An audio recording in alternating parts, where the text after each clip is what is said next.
Hi there, welcome. We are ZKLC. My name is Zafo, this is Chris, this is Leon, and this is Charlie.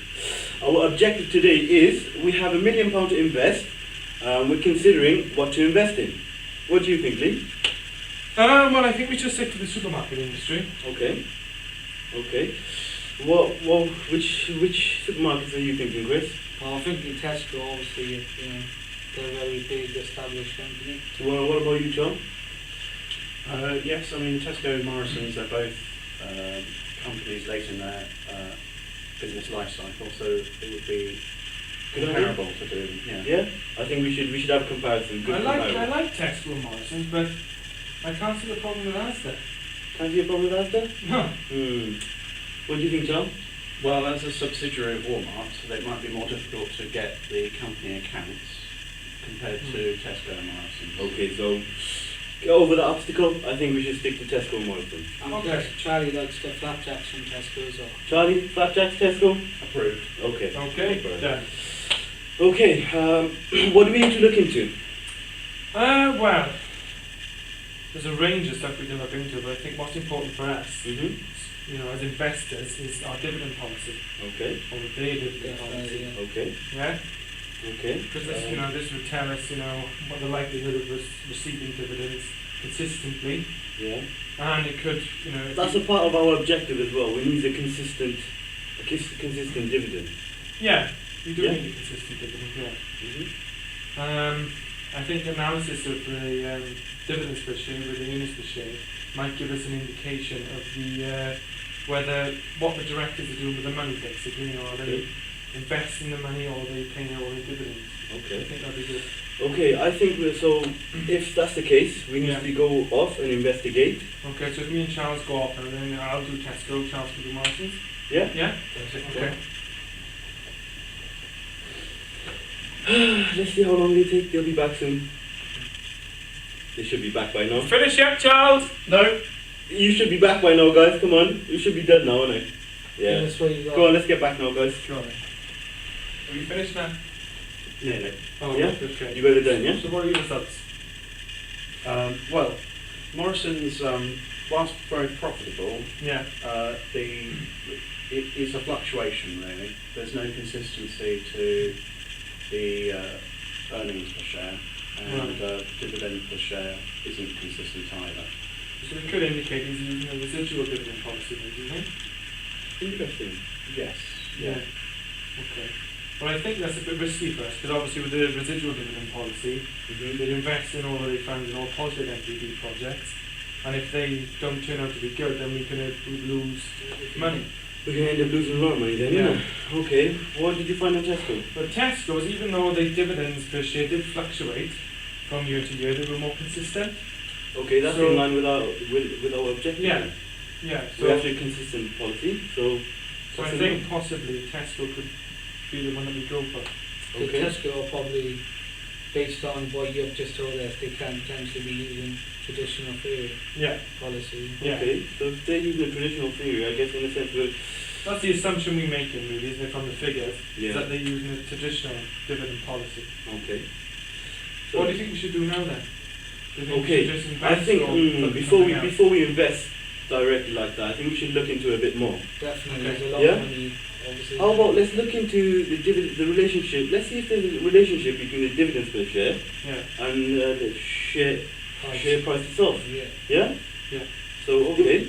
I think now we're giving to you, Lee. Yeah. You go look for the dividends per share and you can go look for the share Okay. value, yeah? Yeah. Okay.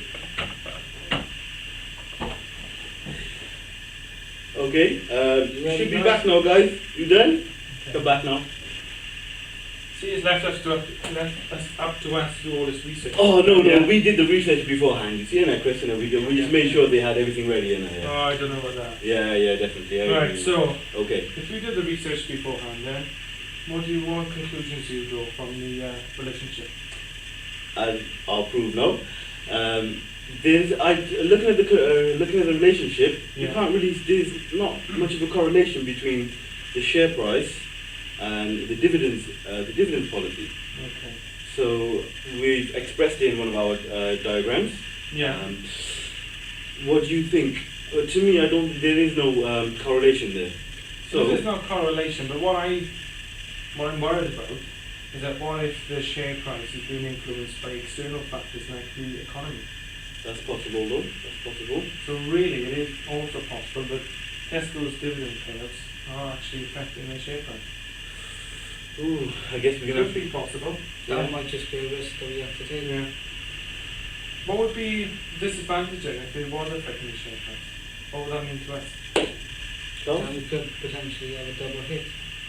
What do you mean by that? So what I mean is we could potentially, if the dividends is lower Yeah.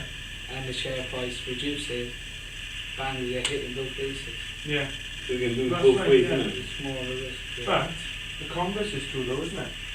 It works If both the ways, I dividend guess. goes up and the Mhm. share price goes up, Mhm. We're laughing. yeah, we're laughing.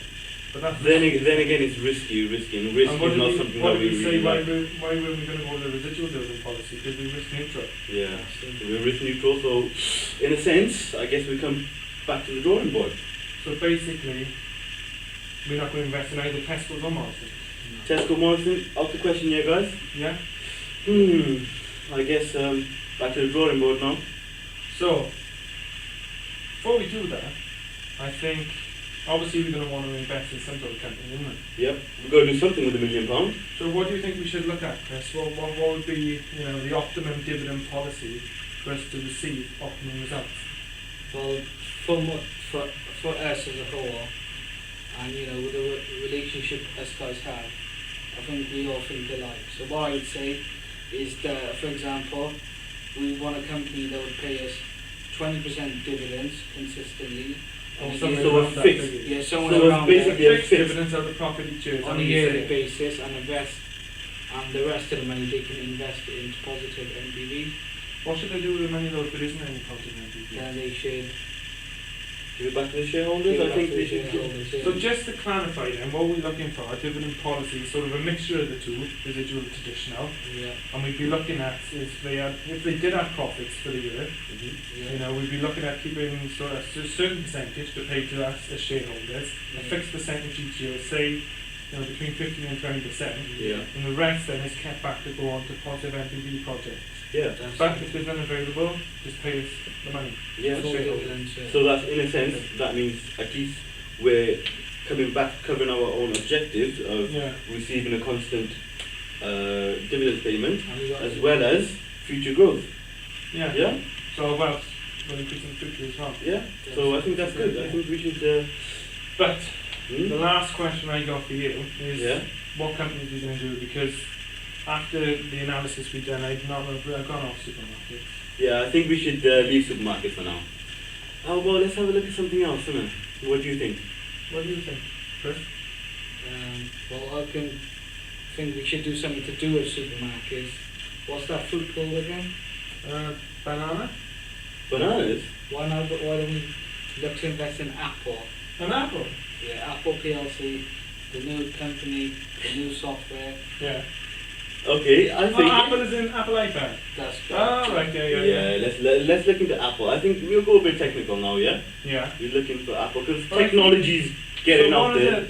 what is the company then that's in the same field as Apple? What springs to Okay, mind? since we're thinking about Apple, we're thinking about fruit at the moment. What else is it? Apple? How about blackberries? Yeah? Apple, Well, yeah, since but we're going on the what's- fruit market, What would you say, you know, if you think of Apple, what else springs to mind? Microsoft. Microsoft. So you think we should Okay, invest in interesting. Apple and Microsoft? Yeah, as we can see over the years, Apple have rapidly taken over the world in a sense. okay, let's see how. Well, Let's see the how thing they've is, done it. though, Let's I see. disagree with that. Disagree? I'm for Microsoft. So I Okay. think what we should do is, you know, we are directors, Yep, so I think we should pass on, you know, the work of looking at the dividend policy yep. to our juniors, Mhm. and I think perhaps we should look at capital structure. Interesting. Yeah? Capital structure. That's the next thing to look at. Yeah. Yeah?